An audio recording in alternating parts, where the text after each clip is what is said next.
Please welcome Nadine.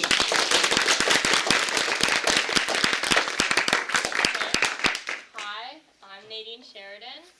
I'm glad to not be the one thing standing between you guys and ice cream right now, so at least that's good. And my Zenith presentation is how I am actually a science nerd. So science animation. You guys, I don't know if you've seen it, but it looks like this, which I have a few critiques about it. One of it being, it's ugly. Second of it being, it's like 360p maximum, and they always blow it up onto the big projector, so it looks like I can see all the pixels right there. And they just look like they're like 1980s core or something. They look really old. So my goal is to make a higher resolution, and then make sure that it doesn't look old, but I also want to make sure that you still understand what's going on. We're not going to make it too crazy. And so there's three main parts of my project. There's the actual animation, there's the voiceover, and then there's just editing and compositing to make the video.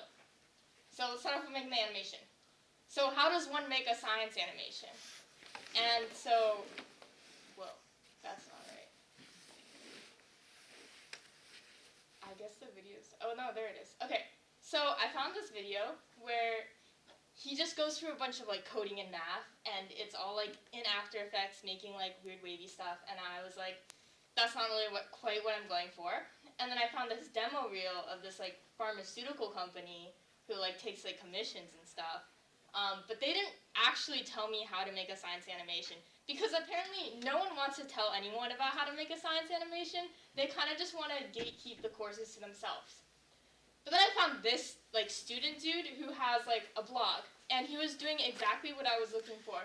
And he had these, oh, I guess they don't show the video, but he had these demos, and so I watched one, and they introduced something called Molecular Maya. And so I was like, okay, I finally have the resources, what can go wrong?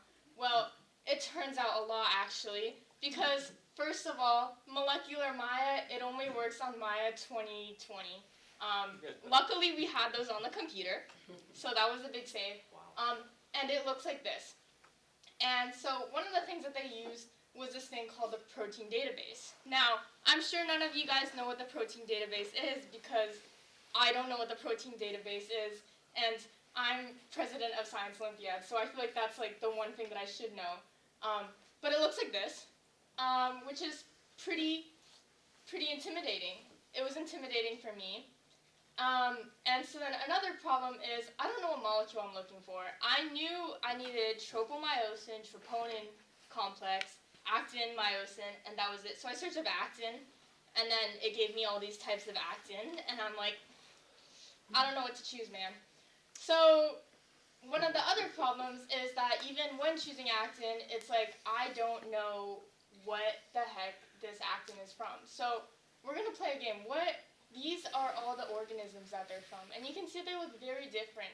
And so it's what is that organism? So what is Gallus gallus? Oh, I guess I don't actually have the slide there. I guess that comes later. I guess I didn't put this one. But then there was a bunch of weird finicky stuff, and then render time, it took forever to render. Oh my gosh. But I did it. I put the molecules in.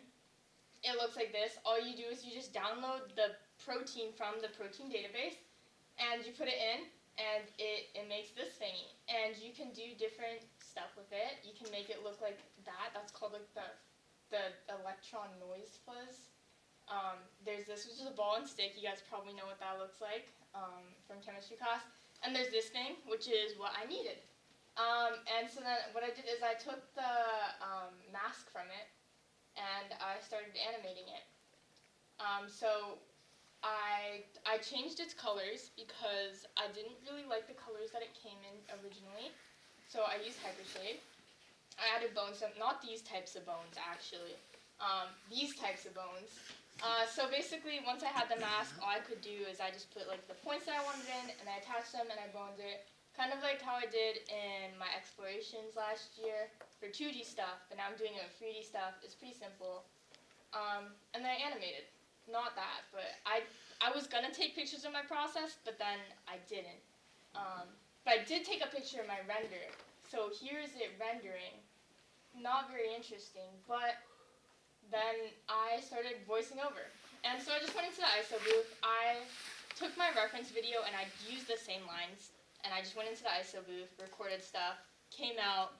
You guys were weirdly editing my documentary page or book, and that was scary. But that's what I was doing in the ISO booth, if you guys were ever wondering. And then I put it all together.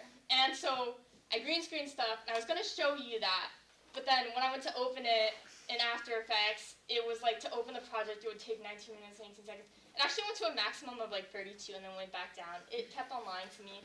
Either way, I decided, you guys know how to green screen stuff probably.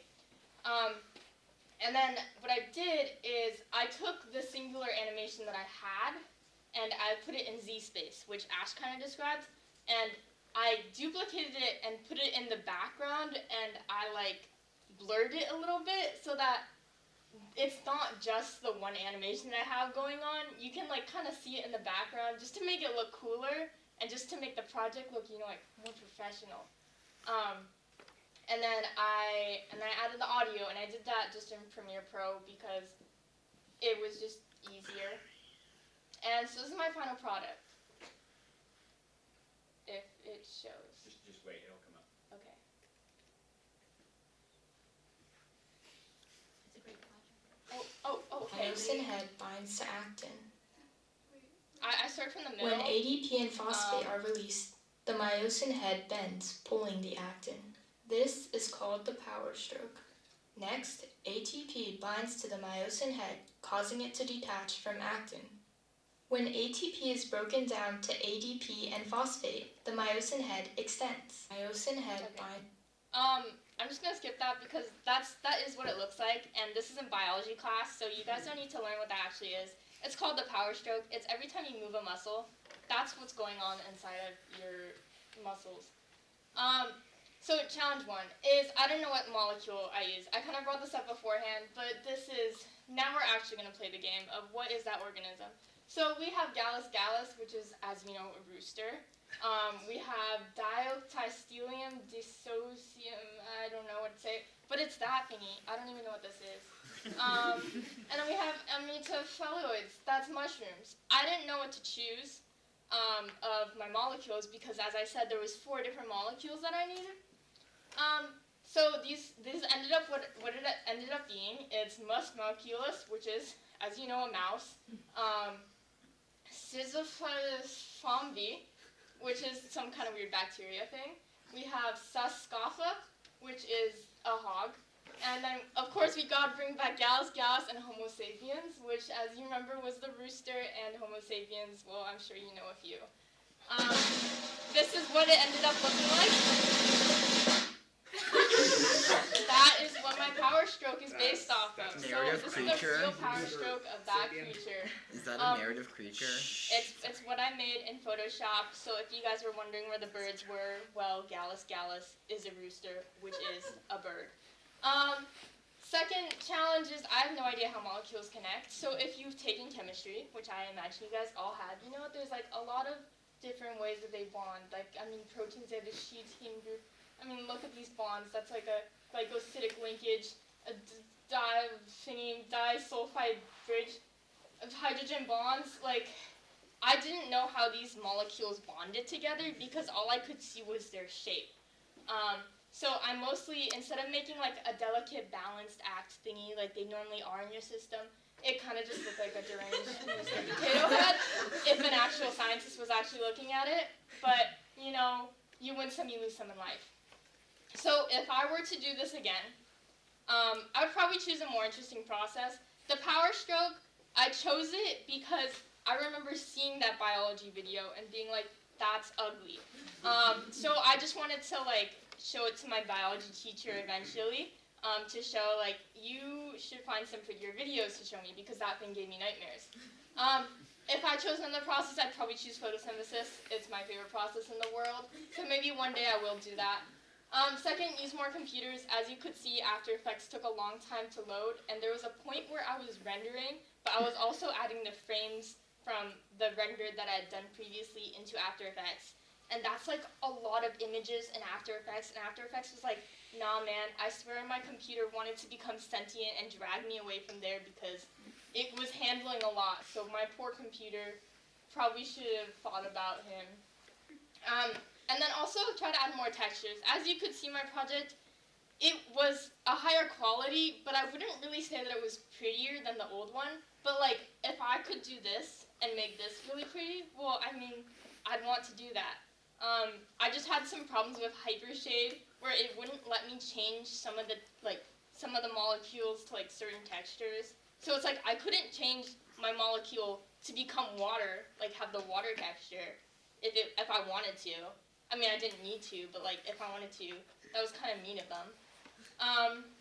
And so yeah, that's my presentation. Any questions?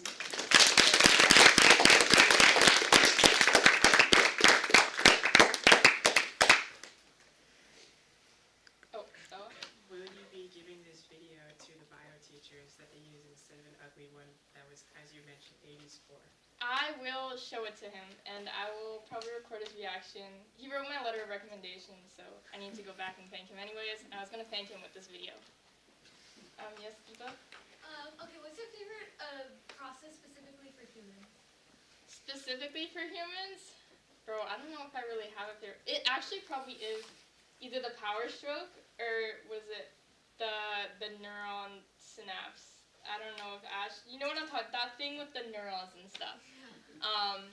That was my favorite unit. I also really like immune cells, so maybe if I did actually go into like biology animation, I'd probably work for a big pharmaceutical company. You know, those evil ones, but we'll see. It's the only way that you can make money, honestly. So seriously, you putting together your science background with animation background, it will help so many people understand complex things. If you can keep doing it and making it well and interesting and with your quirky, personality, I think people would truly enjoy your animations and also just learn a lot. Seriously. Keep Yeah. going. I think I've looked into it, and it's like, I would technically make probably more money if I went into like 3D medical animation than I would if I went into plant science, which is my current track. So maybe I'll come back one day. Just do both. Yeah, or maybe I'll do them all because I'm cool like that. Is that it? All right, thank you very much.